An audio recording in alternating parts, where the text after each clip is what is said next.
आसान भाषा में समझाए गए कॉमन स्टॉक मार्केट स्कैम्स। नमस्ते, मैं हूं CA अजित कुमार विद्या। आज हम बात करेंगे कॉमन स्टॉक मार्केट स्कैम्स के बारे में। स्टॉक मार्केट में कई लोग अपना पैसा खो सकते हैं अगर वे सावधान नहीं हैं और स्कैम्स के तरीकों से अनजान हैं। आइए कुछ कॉमन स्कैम्स को सरल भाषा में समझते हैं, जिन्हें हर कोई आसानी से समझ सकता है। 1.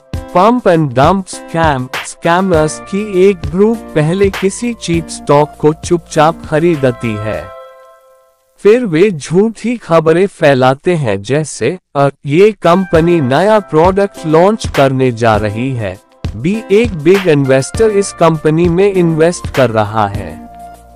इससे हाइप बनती है और लोग स्टॉक खरीदते हैं, जिससे प्राइस बढ़ जाता है।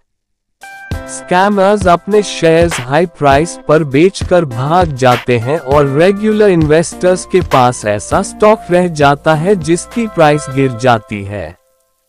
यह ऐसा है जैसे 10 रुपए की वाटर बॉटल को 100 रुपए में बेचना, ये कहकर कि शॉर्टेज है। जब सच्चाई सामने आती है तो कोई बायर नहीं बचता और लोगों को लॉस होता है। 2. Fake tips scam. ये व्हाट्सएप, टेलीग्राम ग्रुप्स या सोशल मीडिया प्लेटफॉर्म्स पर होता है।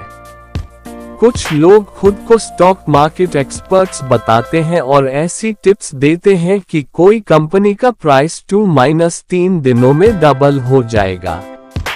शुरुआत में टिप्स सही लगती हैं और ट्रस्ट बनता है, लेकिन उन्होंने पहले से चीप शेयर्स खरीद रखे होते हैं। जैसे ही ग्रुप के लोग बाइंग शुरू करते हैं, प्राइस बढ़ती है और स्कैमर्स अपने शेयर्स हाई प्राइस पर बेच देते हैं। इनोसेंट इन्वेस्टर्स को लॉस होता है। 3. Front running. यह ज्यादातर ब्रोकर्स द्वारा किया जाता है। जैसे आपने अपने ब्रोकर से 10 करोड़ रुपए के टाटा स्टील के शेयर्स खरीदने को कहा। ब्रोकर पहले खुद के लिए शेयर्स खरीद लेता है, फिर आपका ऑर्डर प्लेस करता है, जिससे प्राइस बढ़ता है और वह प्रॉफिट कमा लेता है। ये चीटिंग है क्योंकि ब्रोकर्स को आपके लिए काम करना होता है, अपने लिए नहीं। 4. Fake office setup scam. Movies की तरह कॉल आती है और कोई प्रोफेशनल बनकर बात करता है कि कोई स्टॉक जल्द डबल या ट्रिपल होगा। वे फेक ऑफिस से ऑपरेट करते हैं और बेकार स्टॉक्स को बाय कराने की कोशिश करते हैं। बाइंग से टेम्पररी प्राइस हाइक होता है और स्कैमर्स अपना होल्डिंग बेचकर भाग जाते हैं, आपको वर्थलेस स्टॉक्स के साथ छोड़ देते हैं। 5. Accounting fraud. कुछ कंपनीज झूठे प्रॉफिट्स दिखाकर अपने फाइनेंशियल रिपोर्ट्स में विंडो ड्रेसिंग करती हैं। वे लॉसेस छिपाती हैं, बैलेंस शीट को आकर्षक दिखाती हैं और इन्वेस्टर्स को लुभाती हैं। लेकिन जब सच्चाई सामने आती है, स्टॉक प्राइस क्रैश हो जाती है। जैसे सत्यम स्कैम 2009, जिसमें 7,000 करोड़ रुपए के फेक प्रॉफिट्स दिखाए गए थे। 6. Short selling trap. बड़े ट्रेडर्स ऐसे स्टॉक्स को टारगेट करते हैं जिनकी प्राइस गिरने वाली होती है। वे कंपनी के बैंकरप्सी, मिसमैनेजमेंट या बिग कॉन्ट्रैक्ट लॉस जैसी झूठी खबरें फैलाते हैं। इससे स्मॉल इन्वेस्टर्स सेल करते हैं, सप्लाई बढ़ती है और प्राइस गिरती है। बड़े ट्रेडर्स प्रॉफिट कमा लेते हैं। 7. Circular trading. एक ट्रेडर ग्रुप आपस में ही एक स्टॉक को बार बार बाय और सेल करता है ताकि एक्टिविटी दिखे और न्यूज फैले कि स्टॉक बहुत एक्टिव है।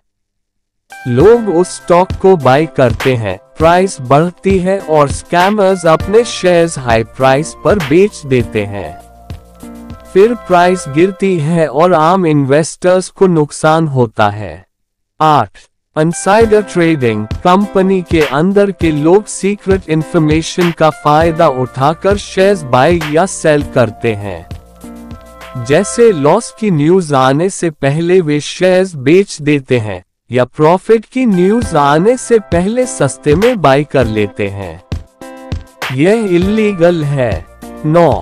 चर्निंग। कुछ ग्रीडी ब्रोकर्स बार बार आपके पोर्टफोलियो में बाइंग और सेलिंग करते हैं सिर्फ ब्रोकरेज चार्जेस कमाने के लिए। आपको लगता है आपका इन्वेस्टमेंट एक्टिव है, लेकिन असल में आप एक्स्ट्रा चार्जेस दे रहे होते हैं। ये वैसा ही है जैसे टैक्सी ड्राइवर लंबा रूट ले किराया बढ़ाने के लिए।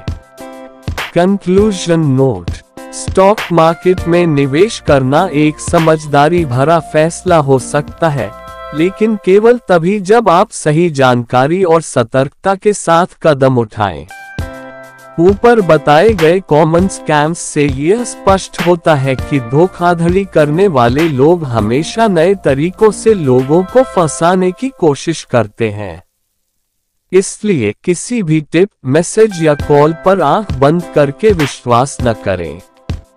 किसी भी इन्वेस्टमेंट से पहले खुद रिसर्च करें, सेबी रजिस्टर्ड एडवाइजर से सलाह लें और इमोशनल या क्विक प्रॉफिट के लालच में आकर डिसीजन न लें।